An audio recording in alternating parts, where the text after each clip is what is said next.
হুম, কয়েকটি প্রসঙ্গ নিয়ে কথা বলতে চাই।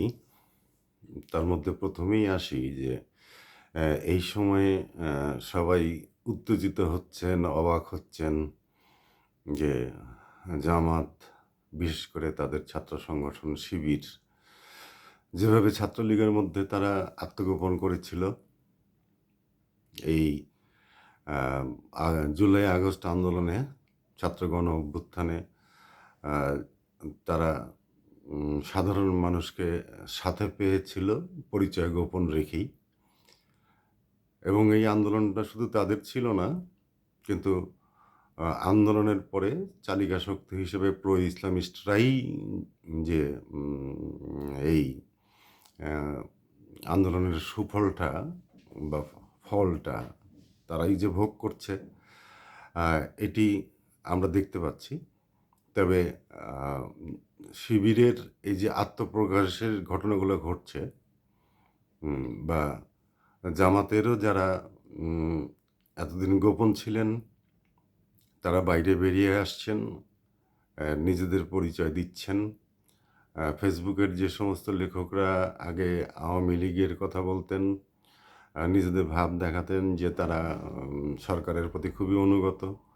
আ তারাও নিজেদের চেহারা প্রকাশ করছেন ধীরে, ধীরে। বেশিরভাগই এরা তেমন উল্লেখযোগ্য কোনো লেখক নন। কিন্তু তারপরেও তারা ফেসবুক দাপিয়ে বেড়ান বা সবকিছু।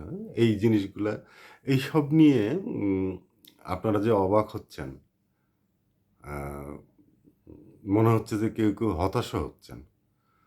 তো আমি এটা আ কোনটাই আমার ক্ষেত্রে ঘটছে না। কেননা উম জামাত গঠন এবং জামাতের রাজনৈতিক স্ট্রাকচার, কার্যাবলী, এগুলি সম্পর্কে যদি অতীত ধারণা না থাকে কারো, তাহলে তাদেরকে জানিয়ে দিচ্ছি যে মৌলানা মওদুদী জামাতে ইসলামীকে প্রতিষ্ঠা করেছিলেন, তাদের যে সাংগঠনিক রূপ দিয়েছিলেন, তাদের যে কার্যাবলীর পদ্ধতি গ্রহণ করেছিলেন, এগুলো সবই লেনিনীয় কমিউনিস্ট পার্টির আদল দেখে। কমিউনিস্ট পার্টিতে যেমন কেউ চাইলেই সরাসরি এসে সদস্য হতে পারেন না। তাকে অনেকগুলি ধাপ অতিক্রম করে এসে তারপরে পূর্ণ সদস্যপদ পেতে হয়। এবং পূর্ণ সদস্যপদ পাওয়ার পরে তাকে তার আ যে উপার্জন সেটি কম হলে কম, বেশি হলে বেশি, তার উপার্জনের একটা অংশ এটি নির্দিষ্ট করে দেওয়া হয়। সেই একটা অংশ প্রতি মাসে তার পার্টিকে দিতে হয়। এটিকে লেভি বলে। জামাত ঠিক একই পদ্ধতি অনুসরণ করে। তাদের সদস্যদেরকে সদস্য সরাসরি হতে হওয়ার আগে পরপর কয়েকটা ধাপ অতিক্রম করতে হয় এবং তারপরে তারা যখন সদস্য হন তখন তারা লেভি দেন, বা তাদের মাসিক ডোনেশন দেন। ছাত্র ইউনিয়নের আদলে ছাত্র শিবিরকে গড়ে তোলা। আ যেখানে ছাত্র ইউনিয়নের কাজগুলো যেভাবে ছিল যে পাঠচক্র করতে হবে, পার্টি পড়াশোনা করতে হবে। সাথে আ উম দেশের শিল্প, সংস্কৃতি, দর্শন, অন্যান্য দর্শন, পৃথিবীর ইতিহাস, বাংলাদেশের ইতিহাস, আম এবং মুক্তি সংগ্রামের ইতিহাস সহ সকল ইতিহাস জানতে হবে, পড়তে হবে। তাদের ধারায় ছাত্র শিবির তাদের ধারা অনুযায়ী যে ধরনের কাজ করে, সেগুলাই করে। একই পদ্ধতি। এমনকি যে কমিউনিস্ট পার্টি যে ১ম এ কমিউন করে থাকতেন কমিউনিস্ট সদস্যরা, যেখানে আ একসঙ্গে অনেকজন, এবং সেইগুলোতে তারা সবাই একই রকম খাবার খেতেন। আ তাদের খাবারের উম প্রত্যেকের জন্য যে ধনী গরিব ব্যবধানটা সেখানে থাকতো না।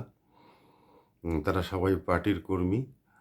তারা সেই পার্টির আ মেসে থাকতেন অথবা পার্টির তৈরি একটা বাড়ি নিয়ে তারা যেভাবে থাকতেন, উম অ্যা সেখান থেকে কাজ করতেন। আ জামাতে ইসলামীও সেইভাবেই তাদের মতো ইসলামিক কমিউন তৈরি করেছিল অনেক আগে মৌলানা মওদুদি এবং মৌলানা পারভেজ। হুম, এই পারভেজ আহমেদ এই দুজন ছিলেন জামাতের প্রথম দিকের প্রতিষ্ঠাতাদের মধ্যে অন্যতম। পরে মৌলানা পারভেজ আহমেদ আহ, তাকে মওদুদি সাহেব দূরে ঠেলে দিতে পারেন এবং নিজেই জায়গা দখল করেন। কমিউনিস্ট পার্টিকে যেমন আহ, নিষিদ্ধ আনুষ্ঠানিকভাবে ব্রিটিশ আমলে 1925 সালে কমিউনিস্ট পার্টির জন্ম হওয়ার পরে অল্প কিছুদিন কাজের পরেই পুরো বাকি সময় ব্রিটিশ আমলের বাকি সময় নিষিদ্ধ হয়ে থাকতে হয়েছিল এবং পাকিস্তানের পুরোটা সময় কমিউনিস্ট পার্টি নিষিদ্ধই ছিল। সেই সময়ে কমিউনিস্ট পার্টির কর্মী এবং নেতারা তারা বিভিন্ন দলের মধ্যে থেকে তারা সেই দলের আশ্রয় অথবা বলা চলেন যে সেই দলেরও কিছু কাজ করে দেওয়া, তার পাশাপাশি মূল কাজ যে কমিউনিস্ট পার্টির কাজগুলো সেগুলো তারা করে যেতেন। সেটি সদস্য সংগ্রহ থেকে আরম্ভ করে বিভিন্ন আন্দোলন সংগঠিত করা, মানে ছোট ছোট সভা করা, গোপনে বিভিন্ন জায়গায় মিটিং করা, লিফলেট প্রকাশ করা, পুস্তিকা প্রকাশ করা, বিভিন্ন ঘটনা উপলক্ষে তাদের মূল্যায়ন প্রকাশ করা, বিভিন্ন গণতান্ত্রিক সংগ্রামে পার্টি কর্মীদের অংশ নেওয়া, এইসবের জন্য তারা কাজ করতেন বিভিন্ন দলের মধ্যে থেকেই। এমনকি মুসলিম লীগের মধ্যেও তারা ছিলেন। মোহাম্মদ তোহার স্মৃতিকথা যদি পড়েন তাহলে জানতে পারবেন। আওয়ামী লীগে ছিলেন, তারা ন্যাপের মধ্যে থেকে কাজ করেছেন, কৃষক সমিতির মধ্যে থেকে কাজ করেছেন, ছাত্র ইউনিয়নের মধ্যে থেকে কাজ করেছেন, কখনো ভাসানীর সঙ্গে থেকেও কাজ করেছেন। তো এই কাজগুলো জামাতে ইসলামীর যে কাজের পদ্ধতি সেই কাজগুলোর সঙ্গে কমিউনিস্ট পার্টি পরিচিত, কেননা তারা এগুলো আগে করেছে। জামাত তাদের দেখে দেখে শিখেছে, করছে। এখনকার বাস্তবতায় যেহেতু 1990 সালের পরে বাংলাদেশের কমিউনিস্ট পার্টির নেতৃবৃন্দ পার্টির সঙ্গে এবং জনগণের সঙ্গে বিশ্বাসঘাতকতা করে রাশিয়ার পতনের সঙ্গে সঙ্গে, সোভিয়েত ইউনিয়নের পতনের সঙ্গে সঙ্গে তারা যেভাবে দৌড় দিলেন, সেই দৌড়ের কারণে হতাশ হয়ে কর্মীরা বসে পড়েছিলেন। কর্মীরা কিন্তু সারা দেশের কর্মীরা, তৃণমূলের কর্মীরা, তারা কিন্তু ওইভাবে আওয়ামী লীগে বা বিএনপিতে বা অন্য কোথাও ওইভাবে তারা যোগ দেন নাই, তারা বসে গেছেন। পরবর্তীতে বাসদের ক্ষেত্রেও এটা ঘটেছে যে যাকে মনে করা হচ্ছিল যে একটা ভালো পার্টি হিসেবে এরা গড়ে উঠছেন, কিন্তু তাদেরও এই ঘটনা ঘটে গেছে। তাদের ছাত্র সংগঠন দুই ভাগে ভাগ হয়ে গেছে, তাদের অনেক পার্টিকর্মী বসে গেছেন, যারা ভাইটাল ছিলেন তারা বসে গেছেন অনেকেই, ছাত্র ইউনিয়ন দুই ভাগে হয়ে গেছে। এখন সত্যিকার অর্থেই যে বাংলাদেশে যে আমরা এক কথায় যে বাম আন্দোলনের কথা বলি, সেই বাম আন্দোলন বা বাম সংগঠনগুলো শক্তিহীন। তো এই শক্তিহীনতার সুযোগটা খুব স্বাভাবিকভাবেই যখন এরকম একটা গণ আন্দোলন ঘটল, যাকে আমরা বলতে চাচ্ছি যে ছাত্র জনতার গণ অভ্যুত্থান, আমরা এটাকে বিপ্লব বলি না, দ্বিতীয় স্বাধীনতাও বলি না। স্বাধীনতা একবারই আসে, সেটি 1971 সালে এসেছে 16 ডিসেম্বরে। এটি একটা বুকের উপর চেপে বসা জগদ্দল পাথর শেখ হাসিনার সরকার, যারা দুর্নীতিতে, যারা দেশের সার্বভৌমত্বে, যারা মুক্তিযুদ্ধের চেতনায় প্রচুর অবক্ষয় তৈরি করেছে এবং জবাবদিহিতাহীন একটা দেশ, একটা সমাজ তারা তৈরি করেছিল। বাংলাদেশের মানুষদের যে নাগরিক অধিকার তা তারা কিছুই রাখে নাই। তারা দেশের মানুষের ভোটের অধিকার পর্যন্ত বঞ্চিত করেছিল, ভোটের অধিকার থেকে পর্যন্ত। তাই সঙ্গত কারণেই শেখ হাসিনাকে সমর্থন জানানোর মতো যারা একটু নৈতিকভাবে সচেতন অথবা নিজের নীতি নৈতিকতার প্রতি একটু বিশ্বস্ত, তারা কেউই শেখ হাসিনার এই শাসনকে মেনে নিতে পারছিলেন না। তারা সবাই অংশ নিয়েছিলেন শেখ হাসিনার এই রেজিম, এই জগদ্দল পাথর এটিকে অপসারণে। অন্ততপক্ষে যদি আমি শুধু আমার দিক থেকেও যদি আমার দিক থেকে বলি, আমি অন্তত এইটুকু ভেবেছিলাম যে যতদিন শেখ হাসিনা সরকার থাকবে ততদিন পর্যন্ত এই দেশের মানুষ ভোট দিতে পারবে না। অতএব জনগণ নয়, তার কাছে মূল্যবানই থাকবে তার প্রশাসন, তার পুলিশ, তার সেনাবাহিনী, তার র্যাব এবং তার বিদেশি প্রভুরা। তো শেখ হাসিনার পতন না হলে এই দেশে তত্ত্বাবধায়ক সরকারের অধীনে নির্বাচন পাওয়ার কোনো সুযোগ ছিল না। তো তত্ত্বাবধায়ক সরকার যদি এদেশে প্রতিষ্ঠিত হয়, যেটি আসলে এখন করতে সবাই বাধ্য। জিতে থাকুক, মানে এই মুহূর্তে কারা বিজয়ী, কারা উল্লাস করছে আর কারা ম্রিয়মাণ, সেটি আসলে শেষ কথা নয়। শেষ কথা হচ্ছে যে তত্ত্বাবধায়ক সরকারের অধীনে নির্বাচন ব্যবস্থাটার পাকাপোক্ত হয়ে গেলে যেই ক্ষমতায় আসুক না কেন ৫ বছর পরে তাকে মানুষের দুয়ারে যেতে হবে। এই চিন্তাতে, এই ভয়ে হলেও সে নিজেদেরকে এবং নিজেদের কর্মীদেরকে কিছুটা সামলে রাখার চেষ্টা করবে সেই দল। তো এই যুক্তিটা এখনো ফুরিয়ে যায়নি। এই যুক্তিটা এখনো দরকারি। এই যুক্তিটা এখনো কার্যকরী। এখন এইখানে যে এতদিনে আমাদের কাছে সবার কাছে পরিষ্কার হয়ে গেছে, কারো কাছে আজকে শিবিরের ঘটনা নিয়ে হচ্ছে। আর আমি প্রায় ১ মাস ধরে বলছি যে লিখছিও যে এই সমন্বয়ক যারা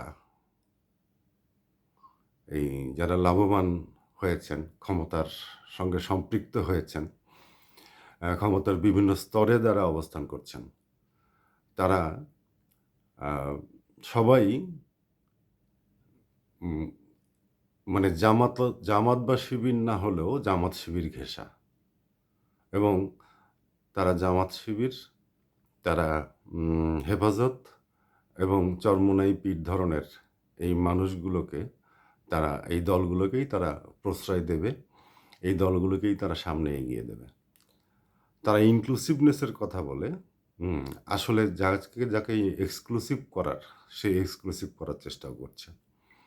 ইতোমধ্যেই আপনারা দেখেছেন যে সমস্ত প্রতিষ্ঠানের রাজনৈতিক নিয়োগ হয়ে থাকে সচরাচর, যেমন বাংলা একাডেমি, যেমন শিশু একাডেমি, শিল্পকলা academy, Nazrul institute, PIB, BSS বা পাবলিক লাইব্রেরি, অথবা যে জাতীয় গ্রন্থকেন্দ্র, এই সমস্ত প্রতিষ্ঠানে তারা প্রথম দিকে মনে হচ্ছিল যে সচেতন আছে কিছুটা, কিন্তু পরবর্তীতে দেখা গেল যে তারা তাদের মনের মতো লোকদেরকেই বসাচ্ছে, যোগাযোগ মানে থাকুক আর না থাকুক, যোগ্যতা থাকুক আর না থাকুক। তো এটি আসলে তারা যে আন্দোলনের মাধ্যমে যে ঘোষণাটা দিয়েছিল যে আওয়ামী লীগের আমলে বা তারও আগে বিএনপির আমলে যে দলীয় লোকদেরকে এইসব পদে বসানো, নিজের দলের লোকদেরকে বা নিজের দলীয় পছন্দের লোকদেরকে এই সমস্ত পদে বসানোর যে কথাটা তারা দায়ী করছিল, তারা আমরা ধারণা করছিলাম যে তারা অন্তত চক্ষু লজ্জার খাতিরে, তাদের বলা কথার খাতিরে হলেও এই সমস্ত একই কাজ নিজেরা করবে না। কিন্তু তারা নিজেরা একই কাজ তারা করছে। অর্থাৎ ফেলে যাওয়া আওয়ামী লীগ বা পতিত আওয়ামী লীগ সরকারের যে কাজের ধারাবাহিকতা, নিয়োগের ধারাবাহিকতা, সেই নিয়োগের ধারাবাহিকতাই তারা রক্ষা করছে। তো আমার যতদূর দেখা, যতদূর শোনা, আমি বিভিন্ন শ্রেণী পেশার মানুষের সঙ্গে সবসময়ই যোগাযোগ রাখি। আমার নিজের পেশার কারণে রাখতে হয়, আর আমি নিজে ঘুরে ঘুরে বিভিন্ন যেহেতু মফস্বলে বাস করি, বিভিন্ন মানুষের সঙ্গে আমিও গিয়ে সাক্ষাৎ করি।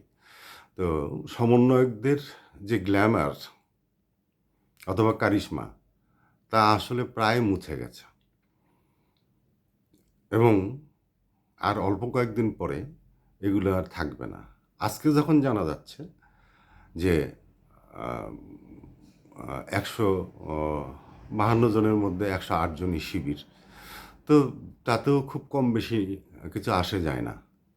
কেননা তাদের ধারা যে কোনটা সেটি ইতিমধ্যে বেশ আগেই পরিষ্কার হয়ে গেছে। তো এখন এরা কতদিন এইভাবে চালাতে পারবে? ততদিন যতদিন অন্তর্বর্তীকালীন সরকারটাকে তারা হাতে রেখে কাজ চালিয়ে যেতে পারবে। এখন কতদিন সেটা হবে? তারা বলছে সংস্কারের জন্যে প্রচুর সময় দরকার। উম সংস্কারের জন্য প্রচুর সময় দরকার এটি আমরাও জানি। কিন্তু সংস্কার তো শেষ পর্যন্ত পাস করতে হবে একটা নির্বাচিত সংসদের মাধ্যমে। সংস্কার প্রস্তাবগুলো তারা করে যেতে পারেন, কিন্তু নির্বাচিত এটা দিতে হবে। আর অনন্তকাল বা দশক ধরে তারা যে ক্ষমতায় থাকতে পারবেন না অন্তর্বর্তীকালীন সরকার, তার প্রধানতম কারণ হচ্ছে যে এই অন্তর্বর্তীকালীন সরকারের পোস্টার বয় ডক্টর ইউনূসের বয়স এখন ৮৫ বছর। তিনি ১০ বছর দূরের কথা, ২ বছরও চালাতে পারেন কিনা সন্দেহ আছে। তার শারীরিক তাকে অ্যালাও করবে কিনা। এবং তিনি না থাকলে এই অন্তর্বর্তীকালীন সরকারের ৫ পয়সা মূল্য দেশবাসীর কাছে থাকবে না। তো আজকে আপাতত যাদেরকে জয়ী মনে করছেন, যারা জয়ী ভেবে নিজেদেরকে নিজেরা উল্লাস করছে, আর যারা পরাজিত মনোভাব নিয়ে যারা মনে করছেন তাদেরকে ঠকানো হয়েছে, তাদেরকে দুটোর কোনোটাই আসলে দীর্ঘস্থায়ী নয়। একটু অপেক্ষা করুন। আর এর মধ্যে যারা আমরা নিজেদেরকে প্রগতিশীল ভাবি, আমরা যদি নিজেদেরকে সত্যিকারের মুক্তিযুদ্ধের আদর্শের সঙ্গে সম্পৃক্ত বলে ভাবি, তাদের কাজ আওয়ামী লীগকে পুনর্বাসন করা নয়, নিজেরা সংগঠিত হওয়া। আশা করি আমার কথাগুলো আপনাদের চিন্তা জগতে অথবা একটু ভাবতে সাহায্য করবে।